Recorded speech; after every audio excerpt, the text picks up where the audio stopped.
ওকে, তো আমাদের আয়তঘন চলছিল লাস্ট ভিডিওতে, ক্লাস 10-এর আয়তঘন চলছে এখন। আয়তঘনের লাস্ট ভিডিওতে 12 দাগ 13 দাগ করেছিলাম, আজকে 14 দাগ থেকে শুরু করব। 14 দাগ কি বলেছে, চাঁদমারির রাস্তাটি উঁচু করতে তার রাস্তার দুপাশে 30টি সমান গভীর ও সমান মাপের আয়তঘনকার গর্ত খুঁড়ে মাটি থেকে রাস্তা উঁচু করা হয়েছে। তাহলে রাস্তা উঁচু হচ্ছে, 14 দাগটা করছি, রাস্তা উঁচু হচ্ছে। যদি ভালো করে দেখি, রাস্তা একটা হচ্ছে আয়তক্ষেত্রাকার হয় রাস্তাটা, আর উঁচু করছে মানে আয়তঘনকার হয়ে যাবে। এটা ওপর দিকে উঠবে, এটা ওপর দিকে উঠছে, এমনি করে দিলে উঁচু হচ্ছে। তাহলে এটা রাস্তা যদি ধরা হয়, এমনি এমনি করে দাগ দিয়ে দিচ্ছি। আর এটা দৈর্ঘ্য রাস্তার, এটা প্রস্থ আর উচ্চতা। বলছে এই এই যে রাস্তা উঁচু করার জন্য যে মাটি লাগছে, সেটা কি করছে, দুই পাশের 30টি সমান মাপের গভীর গর্ত করেছে। তো এখানে একটা গর্ত, এখানে গর্ত, এমনি করে 30টা গর্ত করেছে। 30টা গর্ত, এটা এটা সব সমান, এরকম না যে এটা বড় গর্ত সেটা বড় গর্ত। আয়তঘনকার সমান মাপের আয়তঘনকার গর্ত খুঁড়ে সেই মাটি থেকে রাস্তাটি উঁচু করেছে। আচ্ছা, যে আয়তঘনকার গর্ত খুঁড়েছে, প্রতিটি গর্তের দৈর্ঘ্য দিয়েছে এত, প্রস্থ দিয়েছে এত। তাহলে গর্তগুলির প্রতিটি গর্তের দৈর্ঘ্য হচ্ছে 14 মিটার, প্রস্থ হচ্ছে 8 মিটার দিয়েছে। 8 মিটার দিয়েছে।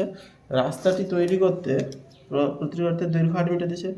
রাস্তাটি তৈরি করতে মোট এত ঘনমিটার মাটি লেগে থাকে।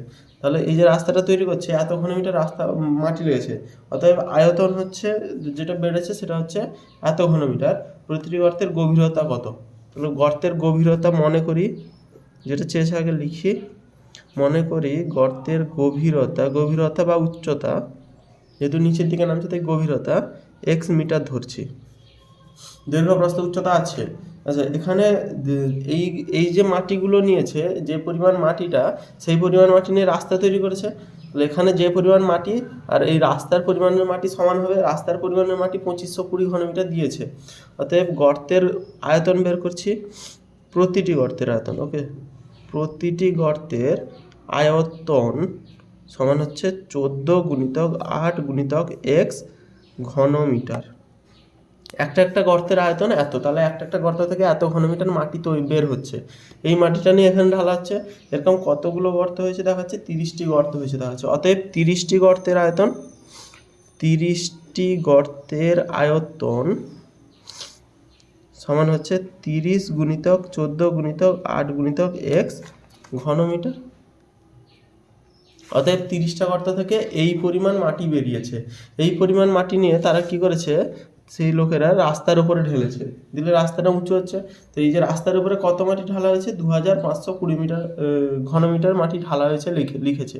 তাহলে আমরা বেরাচ্ছে এত, সেইটাই যদি রাস্তা ঢালা হয়, বই অনুযায়ী এইটা ঢেলেছে, তাহলে এইটা এবং এইটা, অর্থাৎ যেটা বেরিয়েছে আমাদের এই 30 গুণিতক 14 গুণিতক 8 গুণিতক x, আর এ পাশে 2520, এই দুটো সমান হবে। তাহলে প্রশ্নানুযায়ী 30 গুণিতক 14 গুণিতক 8 গুণিতক x সমান 2520, বা x সমান 2520। 30 গুণিতক 14 গুণিতক 8, 0 0 কাটি, যা 8 দিয়ে কেটে দিই সরাসরি। 8 দিয়ে কাটছে না নাকি, সরি, 5 4 9, তো 3 দিয়ে কাটছি। 3 8 24, 3 4 12, 84, 2 4 দিয়ে গেল, 4 2 8, 4 2 8, 4 1 4, 21, 7 3 7 2 14, 7 3 21, তাহলে 3/4 মিটার। 3/4 মিটার। যদি এটাকে দশমিকে করি, 4 1 4, 4 2 8, 4 3 12, 4 7 28, 20, 4 5 20, তাহলে 7.5 মিটার। 7.5 মিটার উচ্চতা। প্রতিটি গর্তের গভীরতা 7.5 মিটার। ওকে,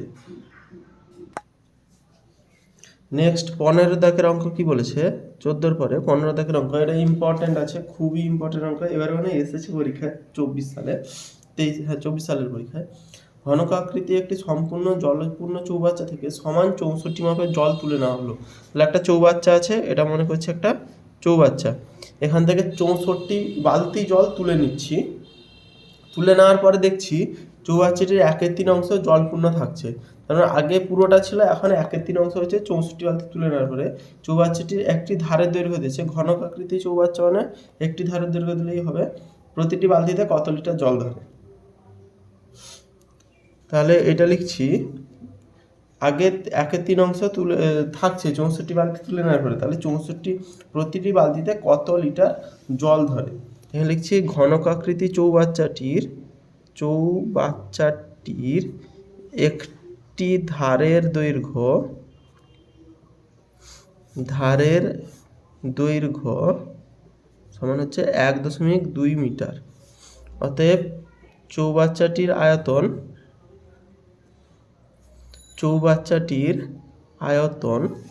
সমান হচ্ছে 1.2 ইন্টু 1.2 ইন্টু 1.2 ঘন মিটার। ওকে, আচ্ছা, কত লিটার জল ধরে চেয়েছে? আমরা জানি যে এখানে কত লিটার জল ধরে চেয়েছে। লিটার আর মিটার বা এইরকম আয়তনের মধ্যে সম্পর্ক আমরা একটাই জানি, 1 ঘন ডেসিমিটার সমান 1 লিটার। সেটাকে আমরা এখানে লিখে রাখছি, পাশে লিখে দিচ্ছি 1 ঘন ডেসিমিটার সমান হচ্ছে 1 লিটার। কিন্তু আমাদের এখানে ঘন মিটার রয়েছে, তো ঘন মিটার থেকে ঘন ডেসিমিটার কীভাবে করা হয়? এইটা একটা ট্রিক্স আছে, ট্রিক্স না, একটা নর্মাল অঙ্ক। নর্মালভাবে যদি করা হয় কীভাবে দেখানো যায়, এটা এইভাবে দেখা যেতে পারে। 1.2 মিটার গুণিত 1.2, আচ্ছা মিটার করে লিখছি, মিটার গুণিত 1.2 মিটার গুণিত মিটার আছে এখানে 1.2 মিটার। ঘন ডেসিমিটারগুলোকে এইভাবে করা হয়েছে, সমান 1.2 মিটার মানে কত ঘন ডেসিমিটার বের করতে হবে? কিমি, হেমি, ডেকামি, মি, ডেসিমি। তাহলে 12 ডেসিমিটার গুণিতক এটাও 12 ডেসিমি গুণিতক এটাও 12 ডেসিমি সমান 12 12 144, তার সাথে 12 গুণ করলে 144 গুণিতক 12,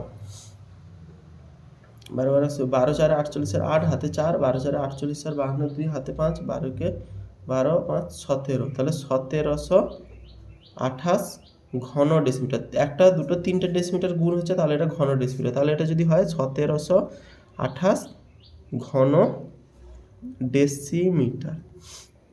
এটা এখানে করলেও হবে, তাও আমি রাখে করছি একটা এক্সট্রা করে। তাহলে এটা হচ্ছে কত? চৌবাচ্চাটির আয়তন 1728 ঘন ডেসিমিটার। আমরা জানি 1 ঘন ডেসিমিটার সমান 1 লিটার, তাহলে 1728 লিটার হবে। চৌবাচ্চার যা আয়তন সেই পরিমাণ জল ধরবে এখানে। তাহলে চৌবাচ্চাটিতে জল ধরছে কত লিটার? 1728 লিটার। বা এই জিনিসটা বোঝা গেছে, ধার দিয়েছে তো আয়তন বের করছি, সেই পরিমাণ জল ধরছে, কারণ 1 ঘন ডেসিমিটার সমান 1 লিটার। আর এইভাবে ঘনর এককগুলো চেঞ্জ হচ্ছে। সেম জিনিসটা এই পাশে অন্যভাবে করছি। আচ্ছা, সেম জিনিসটা পাশে লিখে দিচ্ছি যে চৌবাচ্চায় জল ধরে মোট জল ধরে 1728 লিটার। চৌবাচ্চায় জল ধরছে 1728 লিটার। 64 বালতি জল তুলে নিলে 1/3 পূর্ণ থাকে, তাহলে যে প্রতিটি বালতিতে কত লিটার জল ধরে? তাহলে এটা লিখতে পারি, মনে করি প্রতিটি বালতিতে x লিটার জল ধরে, x লিটার জল ধরে যেটা চেয়েছে ধরছি। তাহলে কত বালতি উঠিয়েছি আমরা? 64 বালতি জল উঠিয়েছি। তাহলে 64টি বালতিতে মোট জল ধরবে, 64টি বালতিতে জল ধরবে 64 ইন্টু এক্স লিটার, মানে 64x লিটার জল ধরবে। তাহলে আমরা বের করেছি 64x লিটার। তাহলে এবারে বলছে 64x লিটার জল বের করানোর পরে চৌবাচ্চাটি এত অংশ জল পূর্ণ থাকে, মানে বের করে নেওয়ার পরে বের করানো হয়েছে এত, কিন্তু পূর্ণ থাকছে 1/3। যতটা বের করানো হয়েছে, আরেকবার এখানে মনে করে লিখছি, মোট জল ছিল, মনে করি চৌবাচ্চাটিতে মোট জল ছিল 1 অংশের ক্ষেত্রে সবসময় 1 ধরা হয়। অতএব বালতির মাধ্যমে জল বেরিয়েছে, বা বালতির মাধ্যমে জল বের করানো হয়েছে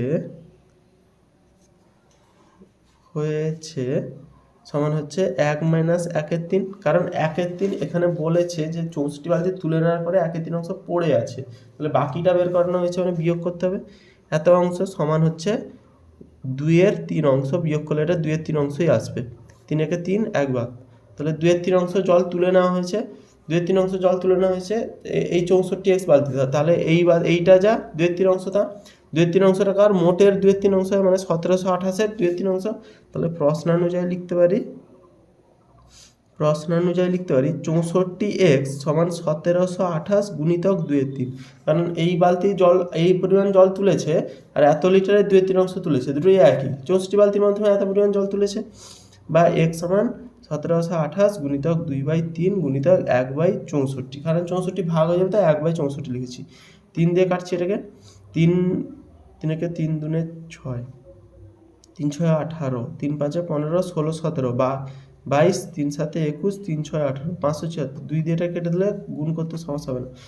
2 2 3 6, 2 2 4, 32, 8 দিয়ে কাটলে 8 4 32, আর একে 8 2 16, 8 7 56, 8 7 56, 16, 8 2 16, 72, 4 দিয়ে 4 একে 4 32, 4 8 32, তাহলে উত্তর হচ্ছে 18।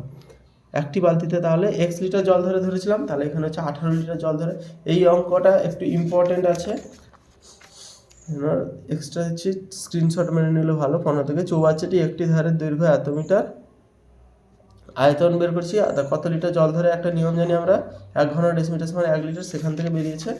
নেক্সট করেছি 64 মোট জল ধরে, তাহলে এত বেরিয়েছে আমাদের সেপাশে। তাহলে মনে করি বালতিতে x লিটার জল ধরে, তাহলে 64x লিটার জল তুলেছি। 64 বালতিতে তুলেছি মানে এত লিটার জল তুলেছি। এত লিটার জল তুলেছি মানে টোটাল এত লিটার মধ্যে কত তুলেছি, 2-এর 3 অংশ তুলেছি, কারণ 1-এর 3 অংশ পড়ে আছে বলেছে। তো এত এর 2-এর 3 অংশ গুণ করতে হবে, 64x তুলেছি, তাহলে দুটো কী হবে, সমান হবে। সমাধান করলে 18 লিটার বেরিয়ে যাচ্ছে। ওকে, নেক্সট 16 দাগ থেকে পরের ভিডিওতে হবে।